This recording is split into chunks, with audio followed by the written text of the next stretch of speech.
Alright, me and Stevie are gonna test the remote. We're pumping a cesspool in Poland. Two of them actually, the other one's right there. 1922 farmhouse. And there's a truck about 4 hoses away. I'm gonna try to put it in neutral and see how it'll back flush.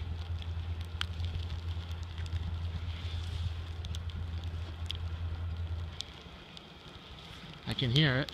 Yeah. It's sleety and icy rain here today. Brandon's out plowing, so Stevie came with me to pump this one out. Help me dig it up. But the receiver reached no problem. I'd say we're 100 feet or so. And she should be running back any minute. Here it is. So it's coming back. And I'm gonna put it on vacuum and see how that works.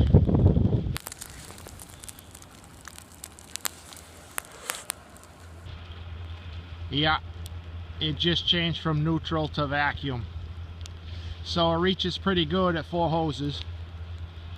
Alrighty, see ya.